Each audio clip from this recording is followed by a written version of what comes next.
Halo para pecinta kebenaran, kembali lagi bersama saya Patrice Smith di channel saya, YouTuber Kristen yang membuat konten tentang kekristenan, mulai dari khotbah, react khotbah, apologetika Islam Kristen, sampai kepada konten-konten pengajaran dan penertawaan.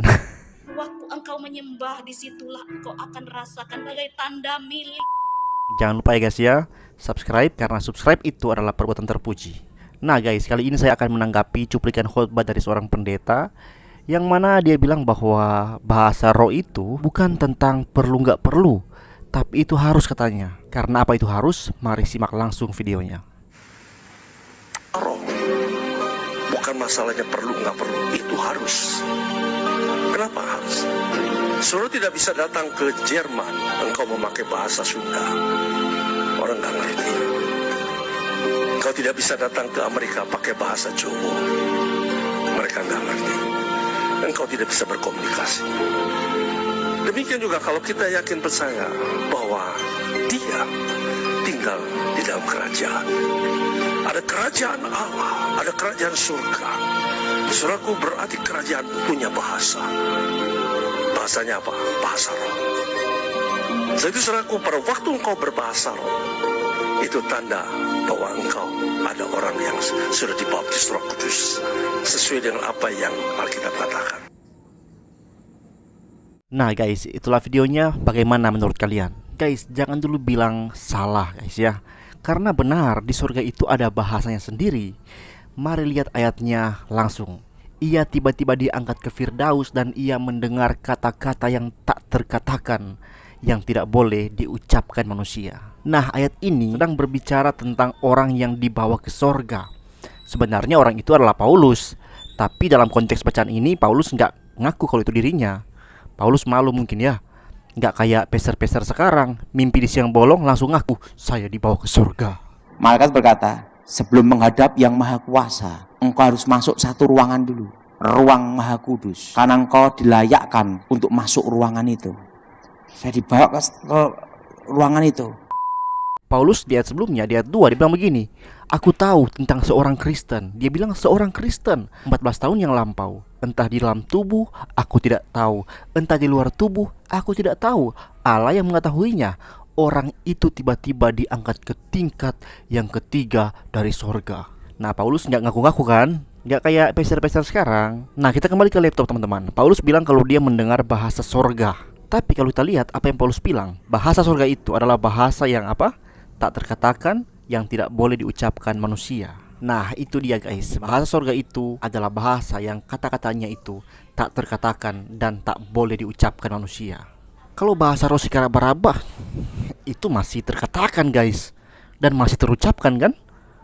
Sika raba-raba, sanda lama-lama, bolo-bolo, sidididi, sakrama, saya masih boleh mengucapkannya, manusia masih boleh mengucapkannya. Itu sangat jelas berarti bahasa Sika Raba-Raba itu bukan bahasa sorga. Lantas bahasa dari manakah Sika Raba-Raba itu? Ada yang bilang itu bahasa voodoo, mantra pemanggilan roh jahat.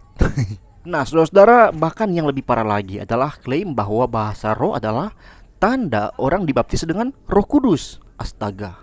Di kompleks teman saya ada orang yang bahasa roh Sika Raba-Rabanya wah komplit teman-teman ya. Semua model-modelnya dia tahu semua saudara. Tapi dia suka sekali berantem sama orang. Gampang tersinggung, suka marah-marah. Kalau berantem, satu perserikatan bangsa-bangsa itu dengar saudara. So true.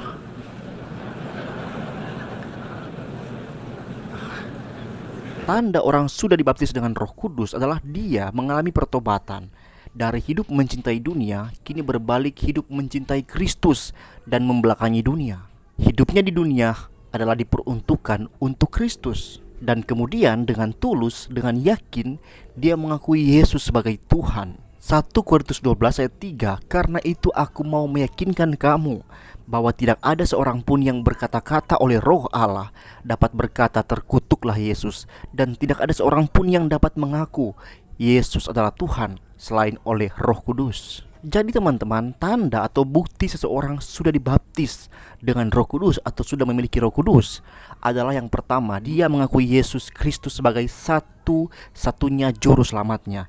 Dan bukti yang kedua yang terikat dengan bukti yang pertama adalah kesiapan dia mengikut Yesus. tidak lagi hidup untuk dirinya sendiri, tapi hidup untuk melayani Yesus. Menyangkal diri, pikul salib, dan ikut Tuhan Yesus. Terikat apa yang dinamakan dengan pengertian. Mengerti doktrin tentang Kristus. Karena tidak mungkin orang saksi Yehova mengakui Yesus sebagai Tuhan, meski dia hidupnya saleh. Tapi kalau dia saksi Yehova, dia sesungguhnya tidak ada Roh Kudus di dalam dirinya. Teman-teman, di sini kita melihat kaitannya Roh Kudus dengan pentingnya pengertian seseorang. Orang yang memiliki Roh Kudus akan mengerti dan mampu mengakui Yesus adalah Tuhan dan Juru Selamat. Dan juga dia didorong dengan semangat meneladani Yesus Kristus. Kalau ada orang mengaku Yesus Tuhan dan Juru Selamat, tapi dia hidup dalam dosa, hidup dalam kecemaran, maka dia masih perlu dipertanyakan. Seperti apa yang disindir oleh kitab Yakobus, iman tanpa perbuatan pada hakikatnya adalah mati. Saudara-saudara, saya tidak mengatakan bahwa semua orang Kristen yang masih punya kesalahan dalam hidup itu pasti nggak punya Roh Kudus, enggak. Kita harus tahu bahwa seringkali pekerjaan Roh Kudus dalam membuat seseorang menjadi saleh itu bukan seperti pekerjaan menyulap orang itu secara tiba-tiba langsung menjadi saleh, enggak. Tapi pekerjaan Roh Kudus yang membentuk kesalehan orang yang didiaminya itu bagaikan seorang pemahat yang akan memahat sebatang pohon menjadi sebuah ukiran yang indah. Dan proses itu terjadi secara sadar oleh orang yang dibentuk oleh Roh Kudus ini. Membuat seorang yang tadinya berdosa ini menjadi saleh lewat pengalaman-pengalaman hidupnya, lewat didikan sadar. Roh Kudus izinkan dia bergumul, mendorong dia untuk melawan dosa-dosanya, memurnikan dia lewat hari-hari hidup yang penuh dengan perjuangan. Yang pasti, orang yang sudah dibaptis dengan Roh Kudus tidak akan mati di dalam keadaan sebagai pendosa yang keji. In simple words, bisa kita katakan bahwa orang yang hari ini bikin dosa tapi sama sekali nggak merasa bersalah, sama sekali nggak bergumul dengan dosanya, sama sekali nggak berpikir untuk berhenti, berusaha untuk berubah, ada kemungkinan besar orang itu memang belum dibaptis dengan Roh Kudus. Saudara-saudara, bagaimana menurut kalian pendapat yang saya katakan? Apakah benar, atau yang benar adalah orang yang dibaptis dengan Roh Kudus itu dia bisa berbahasa roh, sika, raba-raba?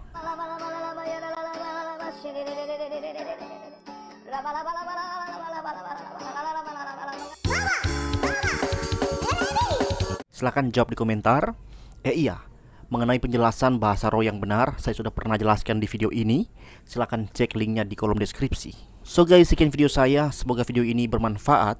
Dan kalau memang bermanfaat teman-teman, klik share, kirim ke teman-teman di WA, FB, IG, dan lain sebagainya. God bless you.